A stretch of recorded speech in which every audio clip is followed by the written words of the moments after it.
Hello. Hello. Well, first of all, would you like to introduce yourself, please? I can, yes. My name's Steve Allen. I'm a freelance designer and model maker, and I've been a kid for 46 years in the industry, as you That can makes see. absolute sense. So, why are we here? You talking to Longfield today? We're here because of an event that happened in my life. Um, I've had a very full life where I've been able to do some extraordinary things. And what it did is it created a sort of a safety net for me.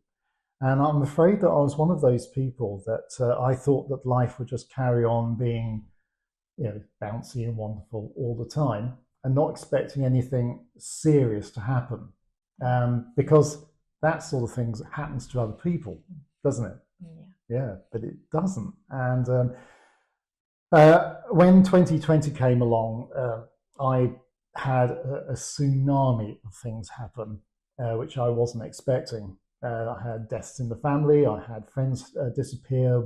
The industry that I worked in took a huge nosedive, and I had a whole number of really dreadful things happen, and it just piled on top of me. Until one day, I found myself sitting in the field screaming, and I didn't know why.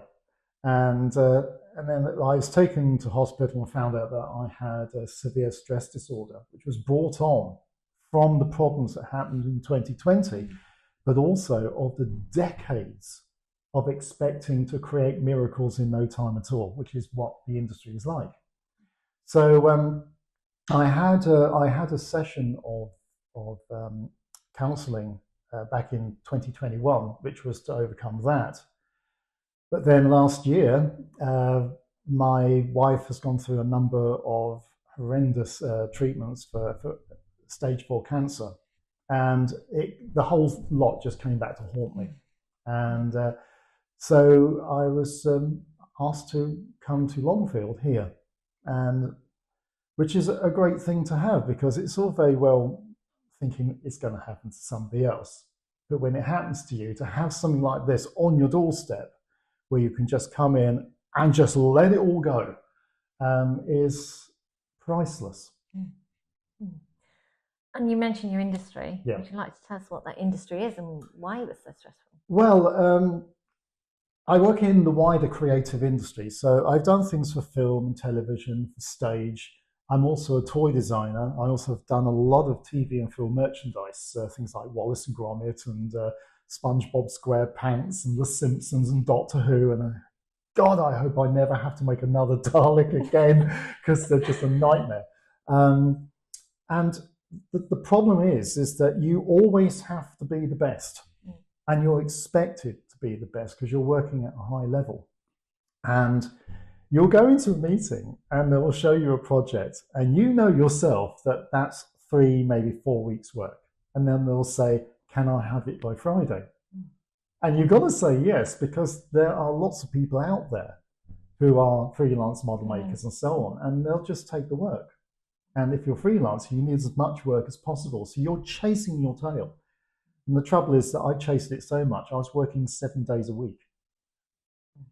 And that's too much. It should be much better. I've taken a step back now. Now I'm enjoying what I'm doing, and I just choose the projects I want to do. And that's the best step I ever took. And I suppose many people would say that you were privileged to be in that industry. So Are you going to say that I'm lucky? No, please don't say I'm lucky. I've failed more times than you've tried. Believe me, that is the worst thing. People get the wrong impression. I've had people come to my workshop, or they've come to one of my talks, and they come up to say, "Oh, you're so lucky, yeah, to work with Jim Henson, or you've met George Lucas, and you're so lucky." No, sorry. Lucky is when you've won the lottery, or you've had a head-on collision. You step out without a scratch on you. That's lucky.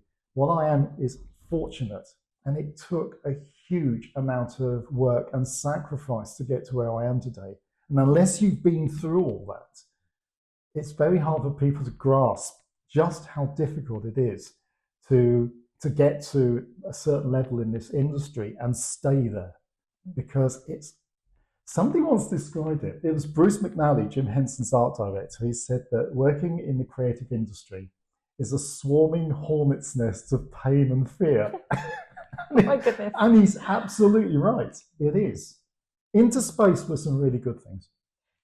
So you're going to be doing a presentation. First of all, tell us a little bit about that. And then I am going to ask you, you're still talking about it. So what are those moments of joy that you look back on and take What away it is that, I mean, I've been doing the talk now for 14 years, and it's turned into something else. I was literally asked to do a talk about my career, and I thought it would be me standing up there waffling on about how wonderful it is and look at what I've made. And it didn't. It suddenly turned into something else. I suddenly realized that people were connecting with the problems that I had. I mean, I was an incredibly shy child.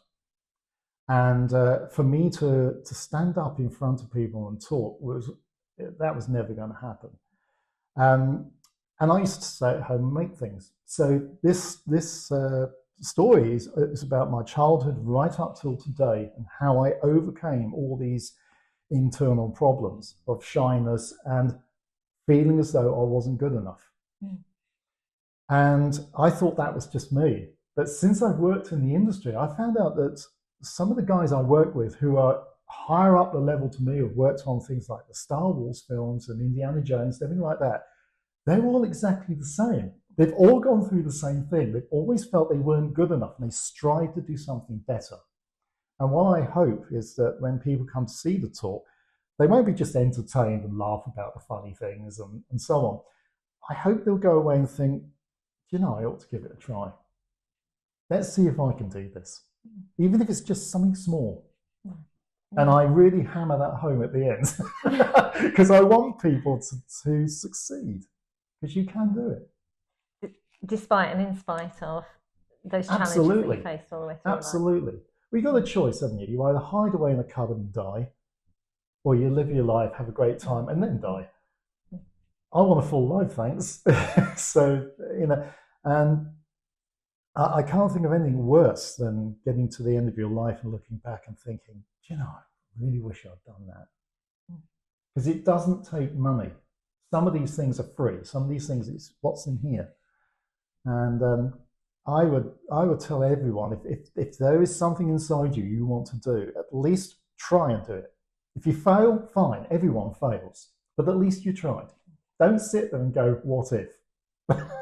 You know? Makes sense. Because if I had, I wouldn't have done this. And so, these are obviously some of your successes. So some of them, can you give us a sneak into what we're looking at? Okay, well, this is a fraction. I've worked on 1,300 projects. Wow. Yeah, I know. Where did I find the time to live? You know. Yes, there are some of these things will appear on the night. I don't want to give too much away, but if you are a Muppet or Fraggle Rock fan, come over and see what I'm bringing with me, because one person in the audience is going to come up on the stage and it's going to the time of their life. And if you're a Star Wars fan, I'm going to be bringing the rarest piece of Star Wars memorabilia in the world.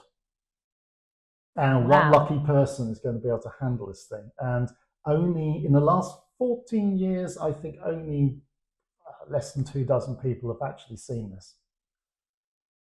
And that's not be a teaser for what's to come. The funny thing is that I say to the audience, if you're a Star Wars fan, you're going to be giggling like a child. If you're not, this is going to be the most underwhelming thing you've ever seen in your life, you know.